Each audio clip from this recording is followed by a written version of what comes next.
Friends, in this video I will be discussing worldwide toxic plant carrot grass. Botanical name is Parthenium hysterophorus and it is a species of flowering plant and is native to the American tropics.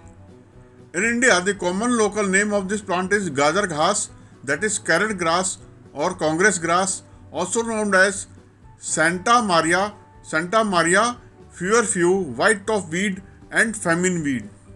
Let us discuss this weed in details.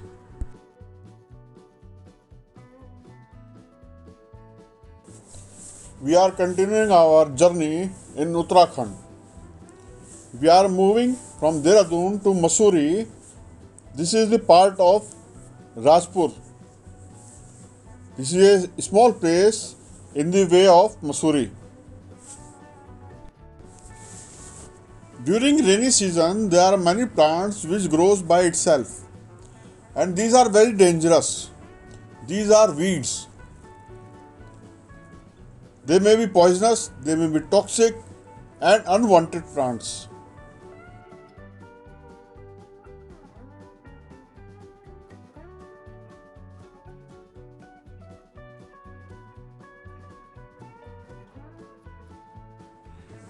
We are heading towards dense forest of Uttarakhand in between way of Mussoorie.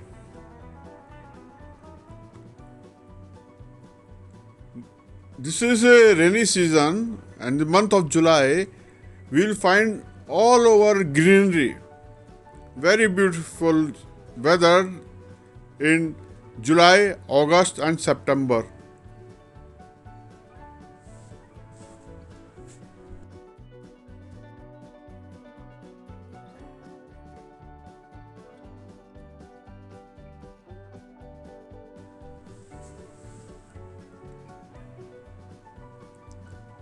See, on the roadside we are seeing white flowers, very tiny white flowers.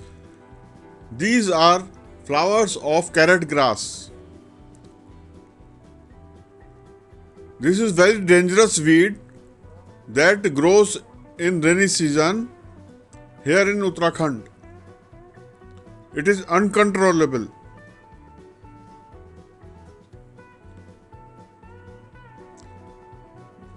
We are seeing that a cow is grazing these carrot grass. This is very toxic for cows also.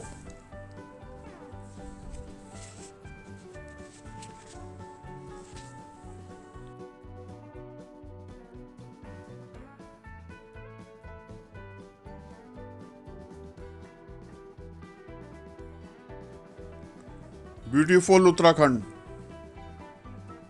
Very nice place to visit.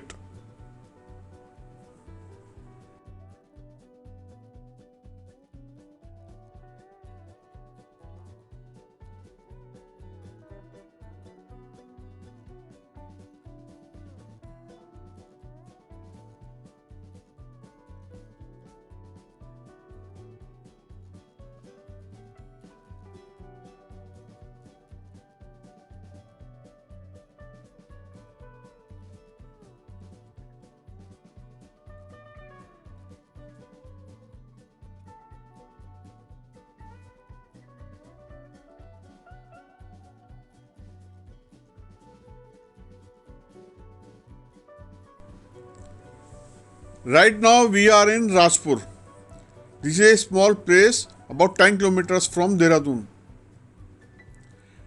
Here I am finding that all the empty spaces are filled with weed grass, that is carrot grass. Very densely packed with carrot grass.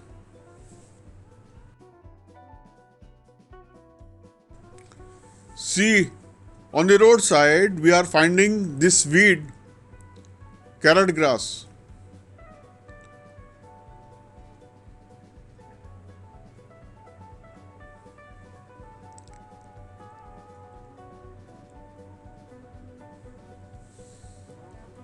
I will pluck flowers of this carrot grass and will show you.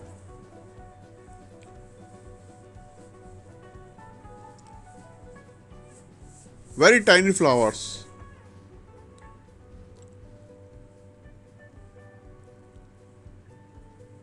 These flowers are small and whitish with tiny florets at each of the five distinct corners. See, flower heads are arranged in clusters at the tip of the branches. Color changes to light brown when the seeds are mature and about to shed. Flowering can occur at any time of year, but is most common during the rainy seasons. Five small seeds are usually produced in each flower head. These seeds are dispersed by wind, water, animal, vehicles, tools, and by machinery and on clothing.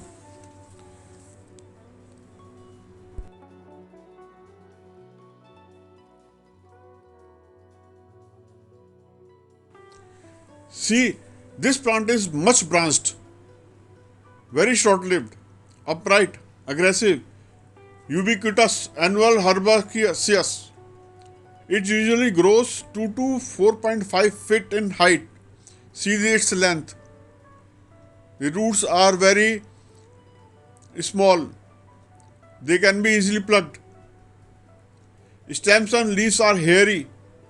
Mature stems are greenish and longitudinally grooved, covered in small stiff hairs, and become much branched at maturity.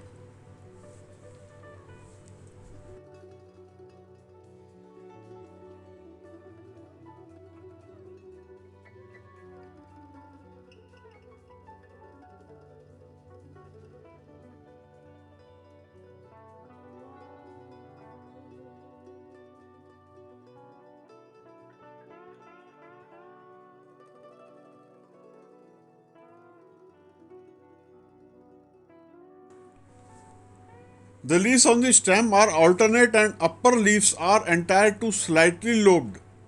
The lower leaves are relatively large and are deeply divided. Leaves on the upper branches decreases in size and are also less divided than the lower leaves. All leaves are light green and pubescent on both sides.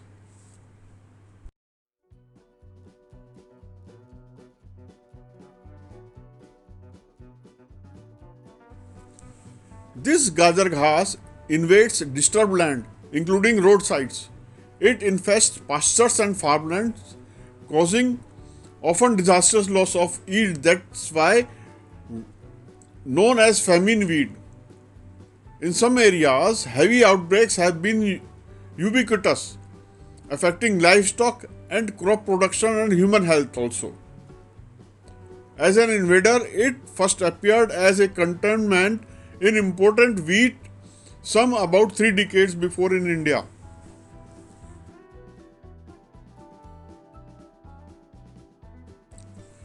This plant produces allelopathic chemicals that suppress crops and pasture plants and allergens that affect humans and livestock. It also frequently causes pollen allergies.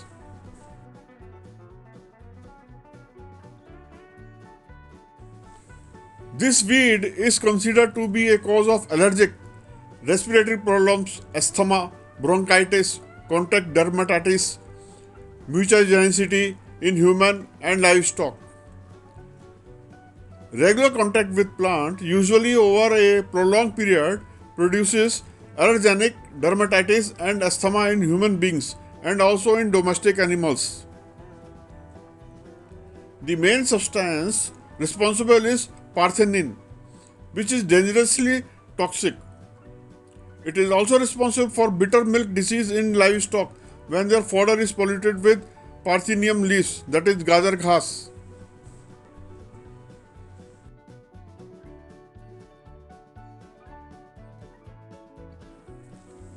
Among other allelopathic effects of species, the presence of parthenium pollen grains inhibits fruits, set in tomatoes, brinjal, beans, and a number of other crops plants.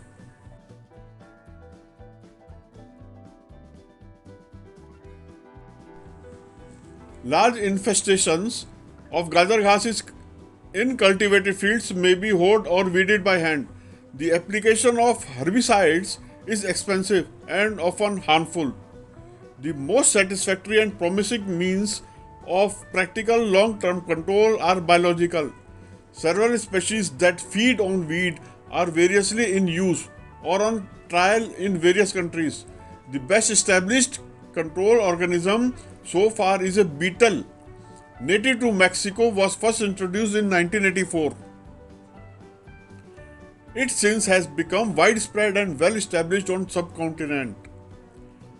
It defoliates and often kills the weed, and its damage to the young flowery tops reduces seed production. You'll be surprised to know that there are many medicinal use of this grass. The decoction has been used in traditional medicine to treat fever, diarrhea, neurologic disorders, urinary tract infections, dysentery, malaria, and also used as amangogue.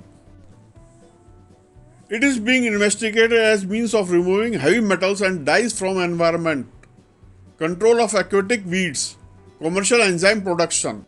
It is also used as additive in manure for biogas production, as a biopesticides as green manure. Very useful. Now let us move towards hills and we'll discover more herbs and shrubs that is grown naturally in rainy seasons of Uttarakhand. Let us start our journey to discover more weeds and herbs and shrubs. Thank you for watching my video. If you have not subscribed, please subscribe my channel, and if you like it, please share to your nears and dears. Thank you.